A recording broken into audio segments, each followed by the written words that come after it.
E aí rapaziada, tudo bom com vocês? Aqui é mais um recap. Rapaziada, o nome dessa obra aqui tá na descrição, se vocês quiserem dar uma olhada lá, podem ir. E rapaziada, queria avisar pra vocês também que eu criei um novo espaço de membros. Se vocês quiserem virar membro é apenas por R$ 2,99 e você vai ter acesso a vários vídeos exclusivos, beleza? Lá é vídeo quase todo dia, rapaziada, mas se você não tiver condições, fique tranquilo que depois de alguns dias aí, esses vídeos vão sair pra você. Então por último aí, rapaziada, queria pedir pra vocês deixarem o like e se inscrever se puder. Então é isso aí, valeu, é nóis!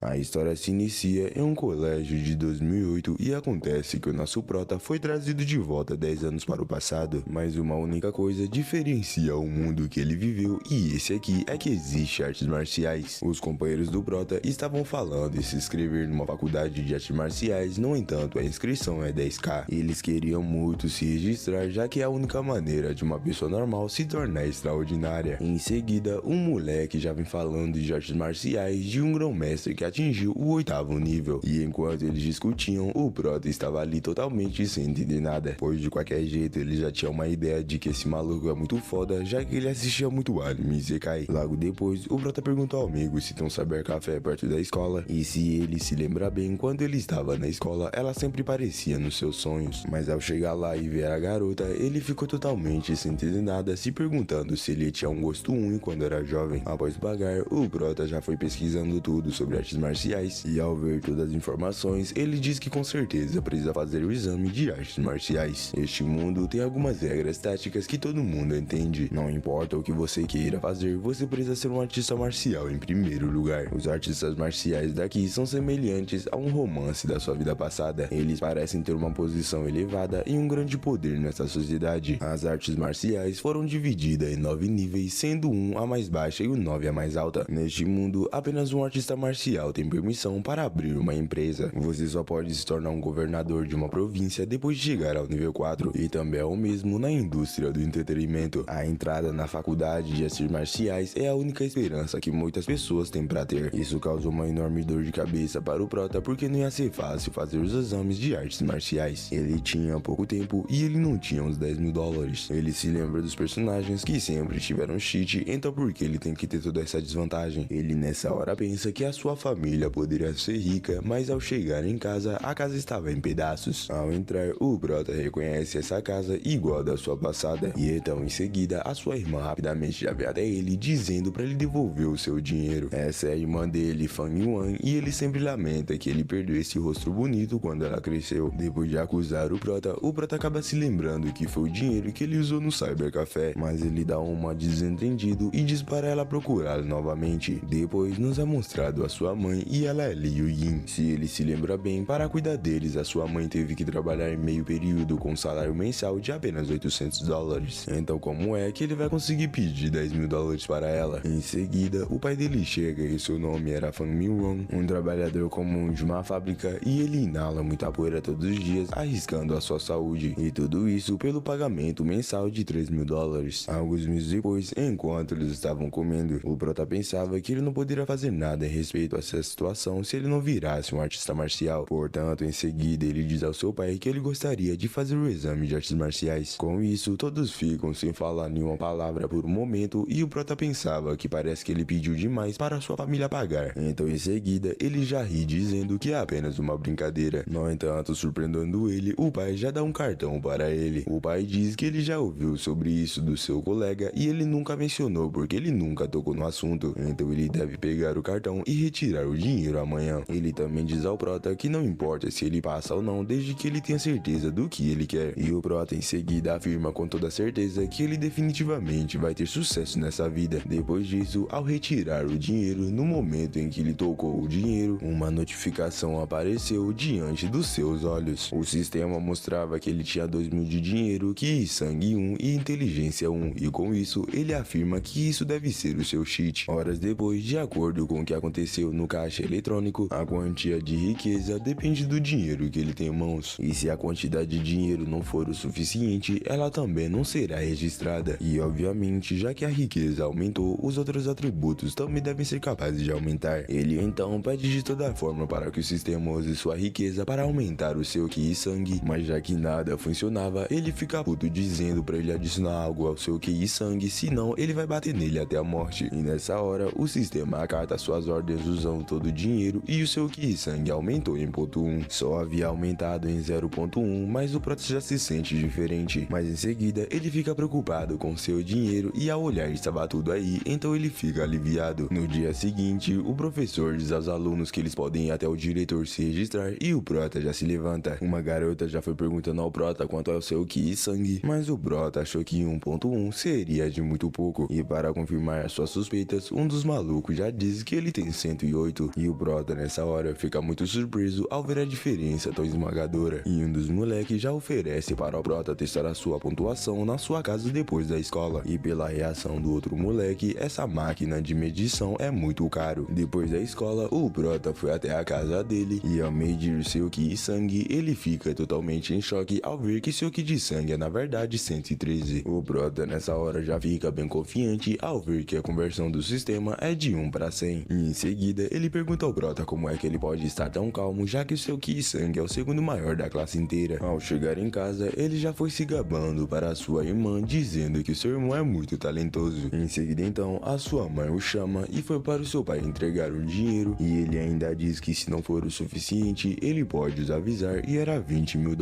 No dia seguinte, na escola, o Prota estava todo cansado, isso porque ontem ele tentou aumentar o seu espírito em 1, e para isso, ele teve que gastar 10 mil da sua riqueza, assim como aconteceu com o Ki sangue, mas a única diferença é a sensação, como uma mão suave de uma garota esfregando a sua cabeça com leveza e a sua mente parecia correr por um campo. Concentração, compreensão e memorização, esses aspectos aumentaram significativamente, e então ele passou a noite toda estudando física. Em seguida então, um moleque pula pegando o Prota desprevenido, fazendo ele bater a cabeça no chão. Mostra que é o Yang Jian e o Prota fica puto perguntando se ele é idiota, mas ele apenas dizia para o Prota que ele é bom em enganar as pessoas, ele apenas tem uma pontuação de 110 enquanto o Prota tem de 113, e nessa hora o Prota percebe que se uma pessoa sabe, todos sabem. O outro maluco já veio jogando ele pra lá e foi examinar o Prota, e ele vê que isso é totalmente injusto, já que o Prota não tinha nada demais. Em seguida então, um dos professores do Prota já veio entregando os livros da teoria básica das artes marciais, e ele diz que o Prota tem que estudar isso, já que ele entrou um pouco mais tarde que os outros, então ele ainda não tem esse conhecimento. Ele em seguida diz que eles não têm aula e vai dar uma missão para eles. Eles devem ir para a Universidade de Artes Marciais Nanjian e procurar por Wang Jinyan. E ao mesmo tempo, o Wang Jinyan tinha acabado de chegar à cidade Yan e ele estava no primeiro ano da sua universidade. Então muitos minutos depois, enquanto todos estavam dando toda a atenção para Wang Jinyan, o Prota pensava que ele é apenas um pirralho que acabou de entrar para a universidade. Mudando para quando eles estavam vindo encontrar ele, o Prota não sabia quem era ele e com isso todo mundo ficou em choque e puto. Uma das suas fãs então já se disponibiliza para explicar para ele. Então resumidamente, ele sempre ficou em primeiro lugar em tudo e também é o primeiro a entrar na Universidade Nanjian como um estudante de classe média. E mesmo entrando na Universidade de Artes Marciais, ele não largou seu treinamento diário. Ele é apenas um calouro e já é um artista marcial. Então de volta para o presente, eles perguntam para ele como que faz para entrar numa Universidade de Artes Marciais. Ele então começa a explicar como todos eles devem saber os 5 grandes testes de artes marciais: julgamento político, cultura, experiência, especialização e teste físico. As duas partes mais difíceis são a experiência e o teste físico. Todos apresentam um valor de Ki sangue por volta de 110, mas para passar pela admissão é perigoso. No entanto, se eles conseguirem usar as suas emoções, o resultado pode ser diferente. Ele então começa a dizer que quando as suas emoções atingiram o limite, o seu Ki sangue ficaram fervendo, especialmente a raiva. Isso é simples e tem ótimos resultados. Ele então continua explicando e ele diz que é claro que sempre tem um lixo que cresce tomando anabolizante. Ele sempre tem bons resultados, mas eles não conseguem ir muito longe. E além do mais, ele diz que matar pessoas é bem mais difícil do que matar animais. E o Prota nessa hora fica em choque ao ver que ele falou isso tão naturalmente. Que ele saiba, mesmo que isso aqui seja diferente do mundo que ele conhecia, deve ter uma lei que proíbe as pessoas de matar. Horas depois de deixar o veterano em casa, o Prota foi para casa. Ele estava pensando nas palavras do veterano, se perguntando como ele consegue dizer algo assim tão naturalmente. Então só havia uma possibilidade: ele já havia matado antes. Enquanto isso, na residência do Wang Jinyan, ele recebe uma ligação e era alguém que dizia que o suspeito fugiu e o Wang Jinyan diz que ele vai o pagar 500 mil se pegá-lo morto ou vivo. Então mudando de cena, de volta para o Prota, ele estava subindo seu Ki sangue e ao subir para o 1.2, ele teve uma dormência no seu coração e assim ele acaba de desmaiando. Alguns minutos depois, após o trabalho todo ser feito em seu corpo, ele acorda. Ele se perguntava por que doía tanto, já que da última vez que ele adicionou que sangue foi tudo tranquilo. Ele consegue sentir a circulação do seu sangue aumentando por todo o seu corpo. E logo depois, ele já foi correndo porque ele se esqueceu que tinha que levar o Sr. Wang Jinyan de volta para a escola. E ao esbarrar em um homem que estava entrando no apartamento, ele acaba derrubando uma faca que ele pega rapidamente. Então, alguns minutos depois, enquanto todos estavam no ônibus puxando o saco do Wang Jinyan, o prota perguntava o que tinha de mais em um graduado retornando para a sua escola, ao qual Jinyan responde dizendo que se fosse um normal não teria nada demais, mas ele é um artista marcial. Ele diz para o prota que é só pensar um pouco, existem poucos artistas marciais na cidade Yan, e o Wang Jin também é só um universitário do primeiro ano, mas mesmo assim já é um artista marcial, então ele é literalmente incrível. E em seguida o Wang Jin coloca a mão no ombro do prota enquanto passava por ele e dizia que sabe que todos estão fazendo seus melhores, mas eles têm que ter em mente que seus corpos são a fundação. Ele não sabe que tipo de remédio ele tomou, mas para o seu Ki aumentar em tão pouco tempo, ele o diz que um único erro pode causar complicações pro resto da sua vida. Se ele apenas tomar remédios e ignorar o treinamento físico, isso vai o levar à morte por causa da sua negligência. O prota já agradece enquanto pensava que ele definitivamente é um artista marcial. Ele sentiu a quantidade de Ki e sangue no seu corpo perfeitamente. Então naquele dia, ao voltar para casa, o prota faz treinamento para que não aconteça novamente. E então em seguida ele percebe assim até ele uma intenção assassina, e ao virar rapidamente ele apenas vê aquele cara de mais cedo. E ao entrar de volta para casa, ele pensava que apenas estava pensando demais nisso, e no noticiário estava passando um artista marcial de nível 2 que foi morto por seu parceiro após um roubo, e isso foi uma disputa de dinheiro. O prota, ao ver a faca da análise, suspeita que ele já viu antes, e então no meio da noite, enquanto ele estava dormindo, ele sonha que ele estava sendo morto por aquele homem, e então de repente o prota se levanta assustado. O prota agora se lembra que aquele cara tinha uma faca exatamente igual ao noticiário. O prota já ficou paranoico, se perguntando por que ele está aqui, mas de qualquer jeito ele precisava se preparar para evitar que uma situação como no sonho aconteça. Ele precisa garantir que ele não faça nenhum mal a ele e nem a sua família. Minutos depois, enquanto o homem estava em seu quarto escutando um rádiozinho sobre ele mesmo, já que todos estavam atrás dele, ele pensava que só precisava ficar fora de vista por um tempo. E então em seguida alguém começa a tocar em sua porta, e na hora que ele vai abrir, ele cumprimenta todo gentil, mas ao ver ninguém, ele começa a olhar para lá, e ao virar de volta para o seu quarto, o prota já estava lá todo felizinho, e ele se perguntava quando foi que esse miserável entrou aqui. Mas já que ele precisava agir como uma boa pessoa, todo gentil, ele diz que ele entrou na porta errada e essa não é a sua casa. Mas o prota diz que não, na verdade ele queria assistir o torneio de futebol, mas a sua televisão pifou. Então, chamando ele de tio, ele diz que veio aqui para usar a sua TV, e em seguida ele oferece uma bebida para ele, dizendo para eles assistirem juntos. Os minutos então foram se passando enquanto eles assistiam, e o maluco já estava puto pensando que ele podia ser um agente secreto enviado pela inteligência da polícia. Mas ao ver o comportamento do prota, ele pensa que ele pode ser só um pirralho estúpido e extremamente amigável. Bebendo o suquinho que o prota trouxe, ele pensava que precisava acabar com ele, e já que ele não podia chamar a atenção, ele precisava fazer com que ele saia por vontade própria. E ele então começa a dar um monte de desculpa para o prota sair, e o prota, que é um bom ator, pergunta para ele todo triste se ele está querendo que ele só saia. Ele então começa a fazer um discurso bem triste, dizendo que ele não tem nenhum amigo e é por isso que ele é tão solitário e triste. E já que ele estava sendo incômodo, ele pede desculpa, e com o pedido de desculpas ele diz para ajudar ele a limpar esse lugar. Ele então já foi abrindo a janela, dizendo que eles precisam de um pouco de luz do sol, mas rapidamente o assassino já foi fechando a janela com tudo, e ele dá a desculpa de que está acostumado a viver na escuridão, então ele fecha as cortinas por reflexo. Em seguida então o prota já se oferece para limpar o seu quarto, mas rapidamente ele fica na porta dizendo que ele vai limpar mais tarde. E enquanto ele tentava convencer o prota a ir embora, ele se perguntava se esse moleque era retardado, não era possível, que diabos é que ele está fazendo aqui? E o prota em seguida então se lembra que ele tem que ir almoçar, e ao se despedir, o maluco ficou aliviado, dizendo finalmente. No entanto, nessa hora o prota tropeça em uma caixa e ele acaba caindo, e nessa hora o maluco ficou completamente em choque, e o prota, fingindo de inocente, perguntava para o tio que coisas eram essas. No entanto, nessa hora o tio do Ben já mete um chute nele, empurrando ele até a porta, e logo depois o tio já foi pegando a faca, colocando no pescoço dele, e o prota já diz para ele se acalmar que ele não vai abrir o bico. No entanto, o tio diz para que ele não se preocupe porque morto não fala, e então ele já foi se preparando para meter a facada no Prota, mas nessa hora ele percebe que ele perdeu todas as suas forças. Então agora ele percebe que naquela hora ele deve ter sido drogado. O Prota em seguida então já desarma ele e então corre indo pegando um bastão e já foi batendo bastonado nas costas dele. O Prota fica aliviado já que a droga finalmente fez efeito, e ainda bem que ele colocou essa tábua aqui quando ele entrou. O tio já foi se levantando com o Prota surpreso ao ver que ele não está inconsciente, e então em seguida ele leva um soco bem dado que o faz cuspir um pouco de sangue, mas o Prota, que é persistente, não desiste, já foi partindo pra cima dele metendo várias bastonadas, e com isso ele já desmaia o assassino. Ele nessa hora percebe que subestimou um artista marcial no pico do nível 2. Se ele não tivesse ingerido aquela bebida, com certeza ele estaria mortinho da Silva. Alguns minutos depois, o Prota estava pegando o dinheiro do assassino, no entanto o sistema não reconhecia a riqueza, e enquanto isso o assassino lá atrás, que foi amarrado de um jeito duvidoso, acaba de acordar. O assassino percebe que o Prota é um estudante de artes marciais e ele nunca pensou que será derrotado por um estudante. Ele se perguntava se o detetive da agência está por trás disso. Portanto, em seguida, ele pergunta ao Prota quem é ele de verdade, ao qual o Prota começa a brincar dizendo que ele é um detetive e o maluco fica puto. O Prota, após procurar, já foi perguntar para ele por que um criminoso procurado só tem 200 mil wons com ele e alguns frascos de pílulas. O tio pensava que ele precisava dessas pílulas para avançar e se tornar um artista marcial de nível 3, e ele nunca pensou que essas pílulas iriam cair nas mãos desse pirralho estúpido. Ele então em seguida já propõe um acordo para o Prota. Ele diz que naqueles frascos tem pílulas de nível 1 e nível 2, e a soma total no valor de mercado é de 5.240.000 wons. E já que o dinheiro do mundo das artes marciais ainda é dinheiro, o Prota fica surpreso, e o tio continuava dizendo que ele precisava dessa pílula para fortalecer o seu corpo. Ele o diz que se não tiver ossos fortes e não usar pílulas para fortalecer os seus órgãos fracos, uma vez que o seu Ki e sangue cresçam além do seu limite, ele definitivamente vai morrer. Portanto, ele diz que contanto o Prota deixe ele ir embora, ele pode ficar com tudo isso. E se por acaso ele decidiu entregar para a polícia, ele não vai poder ficar com as pílulas. E é claro que o matar não é uma opção, já que ele deixou um rastro para trás e quando encontrarem que ele está morto, o Prota vai se ferrar. E enquanto ele tentava convencer o Prota, ele pensava que ia demorar um pouco para que ele recupere a sua força. E o Prota já estava pensando que ele tinha razão, a polícia não ia deixar ele ficar com tudo. No entanto, esse maluco era muito perigoso e se ele o liberar agora e ele quiser se vingar, ele estava pensando que era melhor deixar esse tipo de coisa para a polícia. No entanto, ele não estava muito afim, já que tinha pílulas no valor de milhões aqui. E o que mais ele pensava é que para se tornar um artista marcial, ele precisa de um Ki e sangue no valor de no mínimo 150. Mesmo se ele tivesse o sistema, o dinheiro necessário para se tornar um artista marcial não é uma soma pequena. 5 milhões podem ser trocados por bastante Ki e sangue, e mesmo que ele não troque, essas pílulas são suficientes para o tornar artista marcial. Nessa encruzilhada, ele se pergunta qual a melhor opção. Ele pensa em pedir ajuda para Wang Jian, mas ele se pergunta e se por acaso ele quiser tudo para ele e o matar. No entanto, se ele não acabar com a vida desse desgraçado aqui mesmo, ele com certeza vai o matar. Com essas duas opções então, ele pensava que ele ia ter que rezar para que o Wang Jian não seja tão ruim assim. Ele então já pega o bastão no chão e o maluco em choque já perguntava o que ele está fazendo, ao qual o Prota em resposta diz que está se perguntando se ele vai o deixar ir depois de acertar o seu acordo. O tio safado dizia que é claro, ele sempre honra suas promessas, e enquanto isso ele já estava se soltando da corda e então ele já foi metendo um soco no Prota. No entanto, não foi suficiente, o Prota já meteu uma na cabeça dele. Enquanto isso, o Wang Jian estava fazendo uma missão ao redor da cidade, quando de repente ele recebe uma ligação do Prota e o Prota diz que ele capturou o criminoso Wang Bin, e com isso o Wang Jian ficou totalmente em choque. Minutos depois, na frente da porta, ele pensava que isso era impossível, mesmo se fosse ele encarando o Wang Bin, ele precisaria ser bem cauteloso. E então logo depois o Prota foi abrindo a porta e ele fica em choque ao ver o Wang Bin ali mesmo. Logo depois o Prota já foi pegando os itens, dizendo que ele gostaria de ficar com eles e ele propõe para eles compartilharem. E nessa hora o Wang Jian sorri, dizendo que ele é um cara esperto e eles definitivamente vão se cruzar no futuro. Mas ele já diz para o Prota que ele não vai conseguir usar a pílula fortalecedora de ossos nível 2 e a pílula de nutrição. Então ele propõe o Prota trocá-la por uma pílula de nível 2 e adicionalmente mandar 1 milhão de wons. E em seguida então ele acha mais um item no bolso do Wang Bin e ele diz ao Prota para ele se sentir livre para o contatar se ele precisar de alguma ajuda. Logo depois disso, com toda a sua riqueza, o Prota pensava que podia aumentar o valor da sua riqueza no sistema agora e com treinamento adicional entrar em uma universidade vai vai ser mamão com açúcar. No entanto, em seguida ele percebe que o valor estava muito baixo e estava a 2.400.000 quando deveria ser 3.500.000. Portanto, a sua única conclusão é que o sistema ignora o preço de mercado e exibe o preço real. Alguns dias depois, o Prota recebeu o milhão prometido por Wang Jian e com isso a sua riqueza foi para 3.400.000. E logo depois disso, o sistema sofreu uma melhora. E então logo depois ele melhora mais um pouco o Qi Sangue. Logo depois disso então, ele recebe uma mensagem do Wang Jian dizendo que ele já mandou o dinheiro e ele manda um presentinho adicional. E além disso, ele diz para o Prota que ele admirou poucas pessoas na vida e o Prota é uma delas. Em seguida então, a sua irmã já foi pulando em cima dele e ele já foi puxando o rosto dela. De qualquer jeito, ela entrega alguma coisa para o Prota dizendo que o Wang Jian enviou isso, mas ela pensava que esse nome era familiar, então em seguida ele pergunta se é o Wang Jian da Universidade de Artes Marciais. E quando o Prota confirma que sim, ela se demonstrou um grande fã dele. Minutos depois, enquanto o Prota ia para a escola, ele abre a correspondência e ele vê que eram técnicas. O Prota já havia pesquisado isso quando estava na Lan House. Para subir de nível como um artista marcial, existem duas condições que precisam ser atendidas. Primeiro, um alto nível de Qi e Sangue. Para se tornar um artista marcial, a menor exigência para o Qi e Sangue é de 150. Segundo, ossos fortes. Ossos fortes não podem ser obtidos apenas ingerindo remédios, algumas técnicas especializadas são necessárias. Ele ainda estava preocupado em encontrar alguma técnica, então ele não esperava que o Mano Wang fosse mandar algo assim para ele. E em seguida então, um homem entrega um panfleto de casa para ele, dizendo que está em promoção. Após apresentar toda a casa para o Prota, ele pensava que o Prota parecia apenas um estudante, então devia ser muito caro para ele. No entanto, diferente do que ele esperava, o Prota diz que vai levar e pergunta se tem algum desconto para que ele possa avaliar. O maluco, já entregando a chave, já diz que sim e enche o Prota de informação. E então em seguida, ele já entrega o contrato para o Prota assinar e ele diz ao Prota que ele já pode se mudar quando ele quiser. Logo depois disso, enquanto o Prota andava pensando que ele já tem um lugar para treinar, ele vê uma multidão assistindo uma TV no meio da rua e era o Grão-Mestre lutando. Estava rolando explosão para todo lado e estava tendo uma devastação. E o resultado dessa explosão é que o repórter que estava narrando tudo acaba levando uma pedrada. O Prota, ao ver isso, ficou totalmente em choque porque os movimentos do Grão-Mestre pareciam um tiro de foguete. Eles podem ser considerados bombas atômicas e o mais assustador de tudo é que pode não ser a força total deles. Em seguida então mostra que o repórter sobreviveu, dizendo que se ele não fosse um artista marcial de nível 3 ele teria morrido. E o Prota nessa hora lança um sorriso dizendo que um dia ele vai ser um Grão-Mestre também. Então mudando de cena para uma loja de mobília, uma mulher estava fazendo birra para que seu marido comprasse um sofá e na hora que decidem comprar, o homem diz que sente muito, mas esse modelo já foi reservado para aquela criança ali. Quem disse que dinheiro não traz felicidade, olha esse sorriso do Prota. Horas depois, ele estava treinando em sua casa e o Wang Jian explicava tudo para ele. O Wang Jian explica para ele que ele tem que escolher treinar o superior do seu corpo para ser mais instável ou treinar a parte inferior para conseguir mais equilíbrio e controle sobre sua velocidade. E após o Wang Jian explicar tudo, o Prota diz que é claro que ele vai escolher treinar a parte inferior. Ele quer poder fugir caso ele seja encurralado pelo inimigo. E com isso, o Wang Jian diz que essa é uma tática covarde. De qualquer jeito, o Wang Jian expressa sua preocupação com o Prota. Ele diz que seu Qi Sangue é muito alto e treinando e usando o acúmulo de trabalho, isso vai aumentar a sua capacidade de força. No entanto, isso reduz os seus níveis atuais de Qi Sangue. Ele o diz que o exame não vai ser fácil e se as veias do seu cérebro ou artérias receberam qualquer tipo de dano, ele vai perder o exame. O Prota também estava meio preocupado com isso, mas ele pensava que era só não estourar suas veias e artérias. E então em seguida ele cai no chão, já que ele cultivou com sucesso. E assim como Wang disse, os seus níveis de Qi, Sangue e Espírito diminuíram drasticamente. O Prota nessa hora, sem querer, pede para o sistema aumentar os seus níveis de Qi, Sangue e Espírito, e o sistema nessa hora faz isso, e com isso o Prota se levanta rapidamente, ficando em choque, já que os limites aumentaram e não tem nenhum tempo de recarga. Outros só podem cultivar uma vez a cada 3 dias e precisam usar centenas de milhares de pílulas medicinais para restaurar o seu Qi Sangue. Mas para ele, enquanto o seu corpo aguentar, ele pode cultivar o quanto ele quiser. Com isso então, muito animado, ele pensa que ele até pode mesmo ser capaz de ficar mais forte que o irmão Wang. Os dias assim foram se passando, com todos treinando para o dia do exame, e assim faltava apenas 3 dias até o exame físico. Então mudando de cena para algum lugar em Yang, uma sala escura, o vice-líder da equipe de monitoramento da província província de Nanjiang e estava dizendo para o subordinado que se não fosse pela performance do Wang Jian na Universidade de Nanjing no ano passado, o Ministério da Educação de Huiyang teria sido fechado. Ele então diz que se não houver pelo menos 6 estudantes com o nível de Qi e Sangue ao menos em 120, ou se não houver nenhum quase artista marcial promissor entre os estudantes, então ele diz para o gerente Jin que a sua posição pode estar em perigo. E então finalmente chegou o dia do exame. Esse era o primeiro passo em direção à sua jornada para se tornar um grão-mestre. Muitos alunos estavam preocupados porque o mínimo do ano passado era 112 e ouviram que esse ano vai aumentar. E outro maluco já vem dizer para eles terem calma, para eles se lembrarem da habilidade de explosão. O prota então já aparece com seu amigo bem de boa, quando de repente o maluco vem atrás deles perguntando se o prota é o Fan Ping. O prota já confirma dizendo que sim, e os outros moleques lá atrás já reconhecem ele como o diretor adjunto Tang da Secretaria de Educação. O Tan Zhenping, que é um artista marcial de nível 1, diz para o prota que quer falar com ele, e logo depois disso eles estavam conversando e o prota dizia para ele não enrolar. Ele então foi direto ao ponto. Basicamente ele explica que eles estão sempre em rixa com outras regiões e a quantidade anual de estudantes de artes marciais que cumprem o padrão é tida como prioridade máxima para a Secretaria de Educação local. Ele explica que esse ano o exame físico é em conjunto com o Condado Xinxi e eles sempre os consideraram como uma pedra no sapato. Ele então pergunta ao prota se o valor de Qi e Sangue está acima de 120, certo? Ao qual o prota apenas diz que ele só vai saber disso depois. O Tan então diz que se encontrou com o Jian antes e ele mencionou ele pra ele. Ele raramente reconhece alguém, então ele não deve ser qualquer um. O prota então diz pra ele logo ao ponto. Ele então diz para o prota oprimir os moleques do outro condado. Ele já sabe que o estado emocional tem um grande impacto no Qi e Sangue dos estudantes e todos ao seu redor podem ser considerados fracos. A manipulação emocional do Qi e Sangue pode causar variados efeitos. O prota, pensando que esse velho era muito malvado, ele dizia que isso era muito irracional e fora que isso afetaria o exame físico. Mas o Tan diz pra ele ficar tranquilo na dele, que depois do exame eles vão compensar com uma pílula de Qi e Sangue. O Elixir vale milhares de centenas de wons. E então logo depois, apertando a sua mão, o prota já aceita a sua proposta. E o Tan nessa hora, ao perceber o Qi e Sangue do prota, estava surpreso porque provavelmente estava acima de 130. Muitos minutos então se passaram e o moleque da outra província já foi esbarrando numa mina daqui. E por cima, o maluco diz que ele não estava sabendo que estavam aceitando cachorros para fazer o teste. Um dos colegas do prota já foi repreendendo ele e ele continuava dizendo que eles são apenas cachorros que só sabem latir. E nessa hora atrás deles, o homem já aparece repreendendo ele, dizendo que se ele não se desculpar vai ser difícil ganhar uma base na sociedade. E então já puxando o maluco para o lado, ele já começa a usar o seu Qi e Sangue e então estava subjugando todos ali. Ele dizia que se seus pais não ensinaram educação para ele, então ele que vai ensinar. Os carinha da outra província não estavam nem conseguindo respirar. E enquanto isso, o vice-diretor Tan, ao ver toda essa pressão, se perguntava como diabos Wang Jian cultivou essa criança. E em seguida então, o Jin aparece do lado dele em choque, perguntando se aquele adolescente é seu. Mudando para a área de espera no centro de examinação física, os rumores de que o prota oprimiu geral já estava correndo e eles estavam se perguntando como diabos um estudante é tão forte. E enquanto isso, o prota pensava que isso parecia bullying, então ele vai pensar nisso apenas como um treinamento. E então em seguida, uma mão agarra ele e então puxa ele para uma sala. Foi o Tio Tan que já oferecia uma pílula de nível 1 de Qi e Sangue para o prota, para que assim ele consiga uma avaliação de quase artista marcial. No entanto, o prota já diz que ele não pode aceitar o seu pedido. Os efeitos da pílula nível 1 de Qi e Sangue são fortes demais para ele, que nem é um artista marcial. Além de danificar muito seu corpo, ele poderia possivelmente morrer. Mas o Tan diz para que ele não se preocupe, os seus fundamentos são muito sólidos. Ele vai ficar tudo bem assim que ele conseguir a classificação de quase artista marcial durante o exame físico. No entanto, o prota dizia que ele não pode e que é muito arriscado. Mas o Tan não estava querendo nem saber. Ele diz que isso foi solicitado dele pelo chefe da Secretaria de Educação. Com uma cara não muito boa, ele diz que rejeitar o pedido de um artista marcial de nível 3 não vai ser benéfico para ele. E o prota nessa hora, ao perceber que o miserável estava tentando o ameaçar, diz que ouviu que o Mano Wang passou para o nível 3 não muito tempo atrás. Então ele pergunta por que é que ele não liga para ver o que ele diz. O velhinho, que não estava sabendo que o Wang subiu para o nível 3, já pede desculpa para o prota, dizendo que ele estava ficando impaciente porque é algo urgente. Ele diz para ele o ajudar mais uma vez, ele apenas tem que dizer os seus termos que eles podem fazer uma negociação. E nessa hora, o prota já lança aquele sorriso maroto e então diz para ele o dar pílulas de Qi e Sangue sangue de nível 1 e mais 2 milhões em dinheiro. Apenas com isso, ele vai arriscar a sua vida por essa solicitação. O tanque estava com pressa, não estava nem aí se era caro, então diz que está feito. Ele está aceitando as condições em nome do chefe Jin. O Prota então já se preparando para sair, diz que ele deveria pedir por 3 pílulas de Ki e sangue de nível 1, assim ele poderia ficar com um também. E nessa hora o Tang fica surpreso e então bem sério, ele pensa que esse pirralho é mais do que os olhos podem ver. Então alguns minutos depois, na sala do teste do exame físico, o Jin via todas as crianças que estavam abaixo de 120 e estava bem preocupado, mas em seguida ele vê que o Prota estava fazendo o teste, então ele pede para mudar a câmera para ele. O Prota não sabia que tem câmera dentro do cubículo, mas tanto faz. Enfiando a mão no bolso e pegando a pílula, ele pensa que só tem que dar um show. Na verdade, ele nem precisa disso, já que ele tem um sistema, mas ele vai só fingir usar uma pílula normal de Ki e sangue. Ao engolir a pílula, ele percebeu que essa sensação de alguma forma era diferente. Embora fosse só uma pílula normal de Ki e sangue, o poder dessa pílula diferente do sistema é muito refinada. Não havia necessidade nenhuma de purificá-la. E então em seguida, ele já foi liberando o seu Ki e sangue. E enquanto o nível da avaliação estava subindo, o Jin estava com o cu na mão. Mas na hora que ele viu que subiu para 149, ele abre um sorriso gigante. Eles foram para o auditório receber os resultados. Mas antes disso, lhes é informado que a cota de Ki e sangue necessária dessa vez é de 115. E com isso, muitos já entraram em choque dizendo que eles não vão passar. Mas o homem